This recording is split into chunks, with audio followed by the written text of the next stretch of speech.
قبل ما تفرجوا الفيديو خوتي ما تنساوش تابونيو في لاشين وتفعلوا الجرس باش يوصلكم كامل جديد من عند قناة ميديا ديزاد. السلام عليكم متابعي قناة ميديا ديزاد خوتي، في فيديو جديد. في هذا الفيديو راح تسمعوا ما يقوله محلل مختص في الشؤون العسكرية حول آخر تقرير للكونغرس الذي اعتبر الجزائر أول قوة عسكرية بدون النووي. قبل مشاهدة هذا الفيديو كالعادة خوتي مرمدوا أعداء الجزائر في التعليقات، خصوصا أبناء خرنسا اللي ما يحبوش يسمعوا هذه الأخبار عن الجزائر والمخازنة والعياشة بالطبع خوتي. نخليكم على الفيديو. في تقرير الكونغرس الأمريكي لليوم 14 من أكتوبر 2021 وأمام ما سمي بالقوى الخمس أو الدول الخمس التي تشتري بشكل أكبر السلاح الروسي، الصين والهند مصر الجزائر وفيتنام، نجد أن هناك جرد كامل لهذا السلاح. وفي هذه الحلقة على وجه التحديد سنرى ما هي الأسلحة التي لدى الكونغرس قد تسلمتها الجزائر من روسيا. كما نرى في الجدول هناك 4000 كورنات 9M133 ضد الدبابات. وقع العقد في 2005 مع تحديث BMP1 نحو BM1M، وهذه المدرعات نفذ العقد بشكل كامل في 2020 بإكمال هذه الصفقة، لا بخصوص الكورنات ولا بخصوص التحديث. أيضا 400 من بيرزوك أكمل تنفيذ العقد في 2010 بعد توقيعه في 2005. 300 من 48 6 صام، وهذا الصام أكمل تنفيذ العقد بشأنه في 2011 بعد أن وقع على العقد في 2006. هناك 900 صام 5 7 6 أكمل تنفيذ العقد في 2016 بعد توقيعه في 2006. 5 من رادارات كاستا 2A2 أكمل تنفيذ العقد بشأنها في 2016 بعد توقيعه في 2006. هناك 38 من 9 6 K9 بانسير S1 أكمل تنفيذ العقد بشأنه في 2016 بعد توقيعه في 2006. 40 من توربيدو 53 65 أكمل تنفيذ العقد في 2016 بعد توقيعه في 2006. 500 من ميتس أم المضاد للدبابات أكمل تنفيذ العقد بشأنه في 2013 بعد توقيعه في 2006. غواصتان من مشروع 636 أو 636 أي كيلو. في 2011 تسلمت الجزائر الغواصتين وأكمل تنفيذ العقد الذي جرى توقيعه في 2006. 3 من الآس 300 PMU2 فافوريت وأكمل العقد في 2011 بعد توقيعه في 2006. وأكمل تنفيذ عقد أيضا وقع في 2006 وجرى تنفيذه بشكل كامل في 2011 بخصوص 16 من ياك 130 للتدريب، وأيضا هذا الطراز من الطائرات القتالية. راداران من كاربورن أنفذ بشأنهما بشكل كامل عقد 2001 في 2012، يعني أن العقد وقع في 2001 ونفذ في 2012. أيضا هناك رادارات من بوزيتيف ME12 أنجز بشكل كامل أو نفذ وأكمل تنفيذه في 2012 ووقع هذا العقد في 2007. هناك 20 تاست 771 توربيدو أكمل تنفيذ العقد في 2013 ووقع على العقد في 2007. 30 من KH-35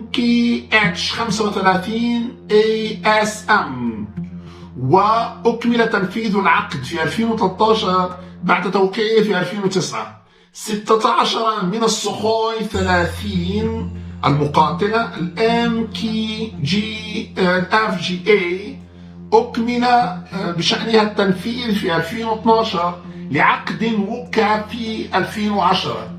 الأمر أيضا بالنسبة ل 120 من دبابات T-90 أكمل تنفيذ العقد في 2017 لعقد وقع في 2011. 12 من إسكندر 9P أو 9P 78 وأكمل تنفيذ عقده في 2017 بإكمال شحنه إلى الجزائر. وعن عقد وقع في 2013 1000 من أتاكا 9M أو 9M أكمل العقد بشأنها في 2018 على عقد وقع في 2013. وهناك 100 من الصام 9M3 وأكمل تنفيذ عقدها في 2017 بعد أن وقع عليه في 2013. هناك 1 من بوك M2 صام أيضا وأكمل العقد بشأنه في 2017 بعد أن وقع في 2013. و6 من مروحيات مي 26 بعد أن أكمل التنفيذ في 2015 عن عقد في 2013. و42 من المي 28 NE وهذه المروحية أنفذ بشأنها الاتفاق الذي جرى في 2013 في 2018. 4000 قرنات أخرى في 2017 نفذ بشكل كامل الوصول هذه الشحنة لتوقيع تم في 2014. وأيضا غواصتان من مشروع 636 كيلو نفذ هذا العقد بشكل كامل في 2018، أي توصلت الجزائر بالغواصتين في 2018 عن عقد جرى توقيعه في 2014. هناك 203 من دبابات T-90 وأكملت هذه الشحنة ونفذت في 2016 عن عقد في 2014. هناك 40 تيست 71 توربيدو 40 من تيست 71 توربيدو جرى إنفاذها وإنفاذ الاتفاق بشكل كامل في 2018 عن عقد وقع في 2014. هناك 8 من المي 26 T2 وهذا أيضا نفذ بشكل كامل وتوصلت الجزائر بكامل ما في عقد 2014 كما وقع. وهناك أيضا 14 سخوي MKFGA وهذه أيضا جرى إنفاذها في 2018 بتوصل الجزائر بكامل الشحنة التي وقعت في 2015 في عقد منفصل. 11 من تايجر مدرعة في 2017 جرى نقلها بشكل كامل إلى الجزائر عن عقد وقع في 2015. وهناك 3500 M أتاكا في عقد جديد وقع في 2016 ونفذ بشكل كامل وجرى إكمال هذا التعاقد ونقل الشحنة كاملة إلى الجزائر في 2020. هناك 300 BMPT 72 هذه المدرعة توصلت بها الجزائر بشكل كامل هذه الشحنة في 2020 عن عقد 2016. 14 من الميج 29 M مع ميج 29 M2 للتدريب فقط، وأيضا توصلت بال14 كاملة في 2020 عن عقد في 2019. وهناك 16 سخوي 30 أخرى في إطار التنفيذ، وهذا الذي وقع في 2019 ولا يزال إلى اليوم 16 سخوي يتوصل بها الجزائريون بشكل متقطع. لم ينفذ بشكل كامل هذا الاتفاق الذي جرى في 2019. إذا أمامنا لائحة بكل ما توصل به الجزائريون، هذا عن ما سمي بالأوبن ريسورسز، يعني أننا نتحدث عن ما هو يمكن الوصول إليه بهذه الطريقة أو تلك. يعني أن الكونغرس لا يناقش هنا أسرارا، إنما يناقش صفقات معلنة. أما بالنسبة للاستخبارات فلديها تقييمها الخاص، وهذا يطلع عليه الرئيس. وبالنسبة للكونغرس لا يمكن بأي حال نشر معلومات سرية. فهذه المعلومات التي نشرنا أغلبها في فيديوهات كانت متاحة أو ما سمي بالأوبن ريسورسز، ولا يعتقد بأي حال بأنها سرية، لأن المتابعين تبقى سرية وتكتشف إما عن طريق التسريبات، إما عن طريق البلد المصدر أو البلد المورد، أو من خارج رغبة الاثنين معا عبر الصحفيين أو التحقيقات الصحفية. على كل حال فإننا أمام ترسانة تعتقد على الأقل أمريكا بخلاصات سريعة يمكن إجمالها. أولا أن الجزائر تأتي مباشرة بعد الصين والهند، وهذا يعني أن الجزائر هي الدولة غير النووية الأولى في استخدام السلاح التقليدي والمطور لروسيا، وهذا يعطيها أهمية بليغة وبالغة وتضع أمريكا في حرج شديد، لأن لا إمكانية لعقوبات كما أوضحنا قانونيا. الأمر لا يتعلق برغبة من عدم رغبة إلا بتغيير القانون، والقانون كما قلنا حسب المادة 231 حصرا هذه العقوبات كالتي وقعت لتركيا في أوروبا أو أوراسيا، وتركيا ضمن هذا النطاق، وليس هناك أي عقوبات من خارج هذا النطاق طبقا للمادة 231 ل 2017. إذن على كل حال أوضح هذه النقطة وأكررها لسبب بسيط، لأنها هي التي يمكن أن تجلي النظر بهذا الخصوص. المسألة الثانية أن ما دامت الجزائر هي البلد غير النووية الأولى على صعيد السلاح غير التقليدي، فالأمر يتعلق مباشرة إذن بروسيا، الصين، الهند، الجزائر. يعني أننا أمام قوة رابعة في السلم الذي يضعه الكونغرس بالنسبة للسلاح الروسي، وهذا الذي يخلق إشكالا في توازنات الولايات المتحدة الأمريكية في هذه المنطقة. لذلك سعت إلى اتفاق دفاعي ل10 سنوات مع تونس، لذلك أرادت قاعدة بحرية لاستضافة غواصات نووية في هذا البلد الذي ضيع ديمقراطيته.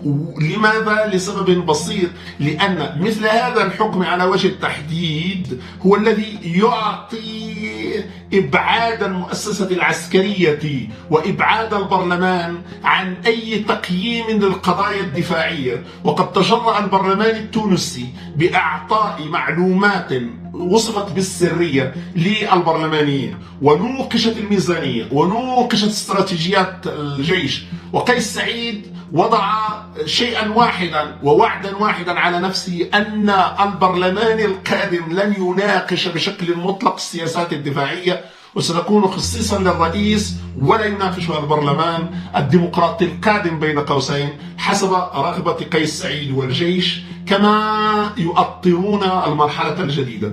على أي فبالنسبة لتونس البرلمان القادم وأي برلمان الآن لا يستطيع أن يناقش الاتفاقيات الدفاعية، ولا يقيم السياسة الدفاعية ولو في مكافحة الإرهاب، ولا أي سياسة أمنية. على كل حال هذه نقطة.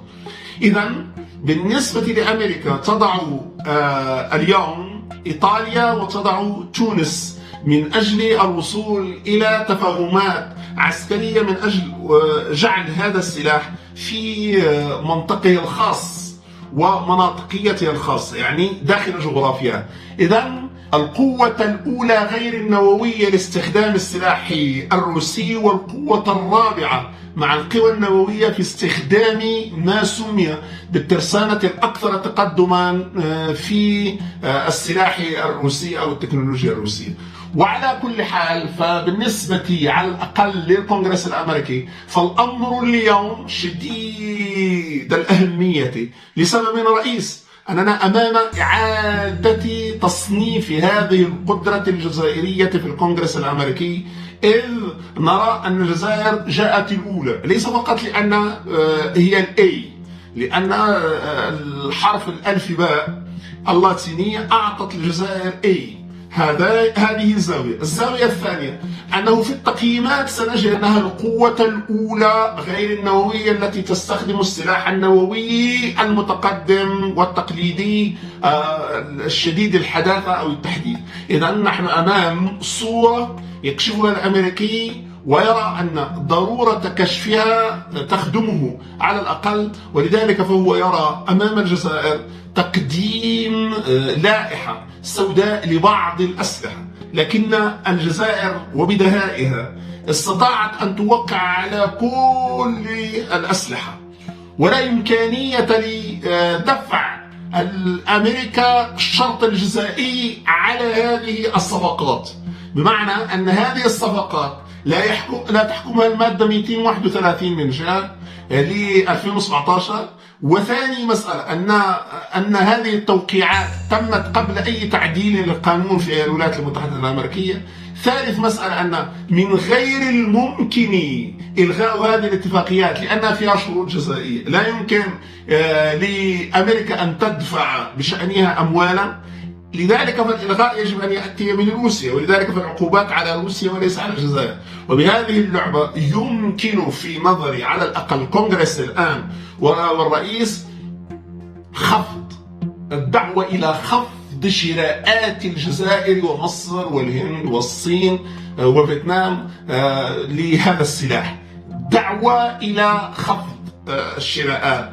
لذلك فالأمر لا يتعدى هذا، وهذا الذي يسمح بالوصول إلى خلاصتين شديدتي الأهمية: لا عقوبات على الجزائر، أن الجزائر وقعت على أكثر من 19 اتفاقية لكل التطويرات بالنسبة للسلاح الروسي مسبقا قبل تنفيذها أصلا. لذلك فالسلاح القادم أيضا وقعت عليه الجزائر أو في حكم وقعت عليه، وإن لم توقع فهي في حكم الدولة التي وقعت عليه على الأقل حسب الأمريكيين وتقييمهم، وحسب البريطانيين والروس على حد سواء. هذا ما يمكن إجماله أمام اللائحة وأمام تكتيكات جزائرية استخدمت بدهاء من أجل الوصول إلى تعزيزات شديدة الأهمية لتكون الجزائر هي القوة الأولى غير النووية التي تستخدم السلاح التقليدي المتقدم والمتطور لروسيا. وفي الأخير ما تنساوش ديروا النجام وتشاركونا رايكم في التعليقات.